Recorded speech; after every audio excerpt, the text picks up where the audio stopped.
Hi, my name's Beth Burgess from Smiles.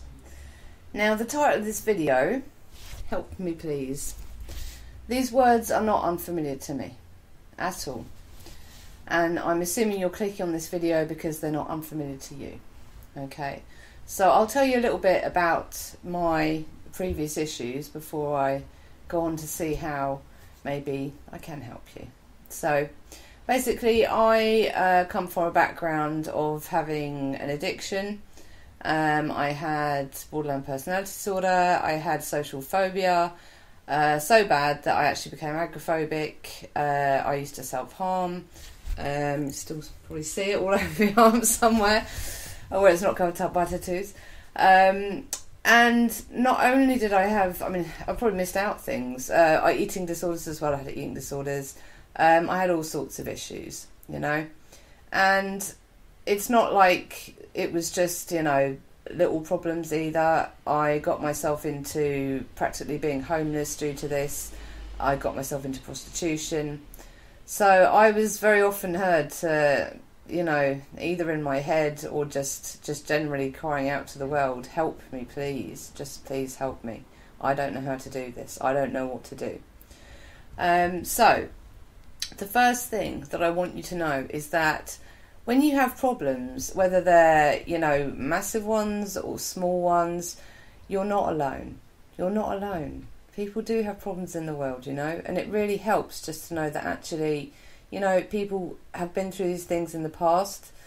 They do go through them, and then they get through the other side. And I'm proof of that.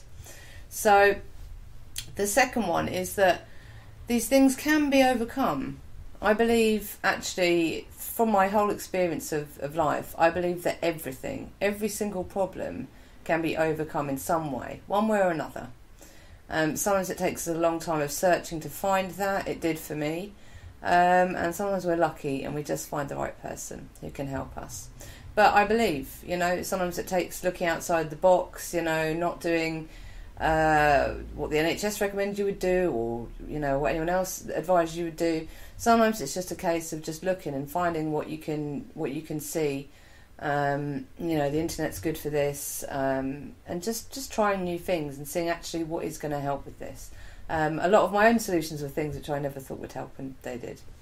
So thirdly, a lot of people find that kind of cry, please help me, is said in a kind of dark room on their own.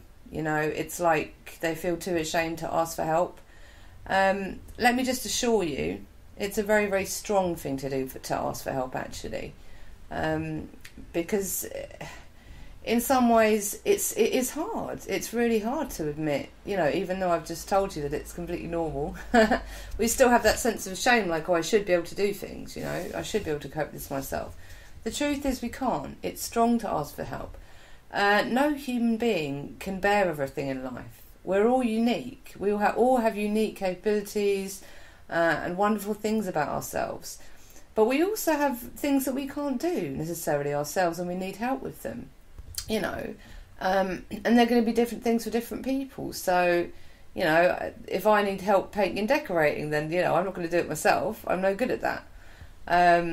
If someone else needs help with mental health or something, then I can help with them with that if they're not dealing with it, because that's what I do. So, whatever your issue is, whether it's trying to deal with stress, an addiction, or other complex needs that you have, there will be someone there that can help you. We all have unique skills. There'll be someone there that will be able to help you. I promise that, if you look long enough. Okay?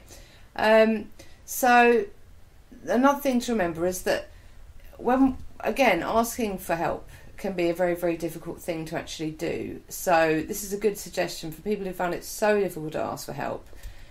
Say you want to get in contact with someone. I'm a therapist, so if you wanted to get in contact with me, for example, some people find it like, I don't want to be phoning someone up. Do you know what I mean? That's just too much. If you don't feel like that, put across how you feel in an email or a letter. No one is going to mind you doing that. Sometimes it's too hard to just say the words out loud. And I found that that's worked for a lot of my clients. First of all, they'll email me, maybe even email me a few times before they feel like, actually, okay, now we can have a chat. So always feel free to do that, And the fifth thing is that when I say that all problems can be overcome, I think that this is a two-part thing. I think firstly we can either find solutions for things, and believe me, I do, because like I said, I come from someone, I used to be social phobic. Like, I was scared of eating in front of people, and now I run workshops and conferences in front of, you know, hundreds of people. I speak and things like that. So, you know, real problems like that can be overcome. At the same time, sometimes it's just about a case of finding a way of feeling better about a situation. So, for example, if you've had a bereavement, now there's nothing we can do to bring that person back, but there's certainly ways of feeling better about it and causing yourself less suffering and less upset about it, you know, and come to terms with it. So there's two ways of finding solutions in that way. So yeah, a bit about what I do now then. I'm a therapist. I basically started out because of my own addiction. I started out down that road helping people with addictions. It's just grown for some reason. I just find that people just kind of seek me out when they need me, the right sort of people. So I've now expanded what I do. I do all sorts of things. I deal with practically anything. A lot of it's mental health, stress, all sorts of things. I also run employee development stuff, so stress management for employees as well, especially for businesses. So, you know, again, once you find that sort of helping person that can help, usually you'll find that even if they've not come across what your particular issue is, if they are skilled enough, you know, they'll probably be able to help with that too. And I've certainly found that in my own situation.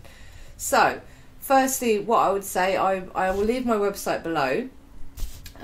So if you want to drop me a line and, you know, ask for some help, see what I do and see if you think I can help, then you can do that. I will also leave the website for the Samaritans if you're in the UK, or Befrienders Worldwide as well. I'll leave the link for that as well, because if you are really, really struggling at this moment in time, and you know I'm not going to answer my email for a day or two, I try as quickly as possible, then please, just talking to someone that feels, you know, compassionate and actually non-judgmental can really, really help when you're struggling. So before you decide to do like, oh, I'm just giving up now and I can't be bothered with anything, just please, just drop them a line. Again, they work via email, they work via phone. I used to have the Samaritans on speed dial, so that's the UK version, basically, where that you just talk to someone non-judgmental who's been trained to talk nicely to you and just listen. And again, you don't have to share any details you don't want to with them. Sometimes it can just be someone at the end of the phone. So I just encourage you that if you are struggling at this very moment, to do that, okay? But like I said, those words, help me please, there's an answer to them, okay? Take care, bye.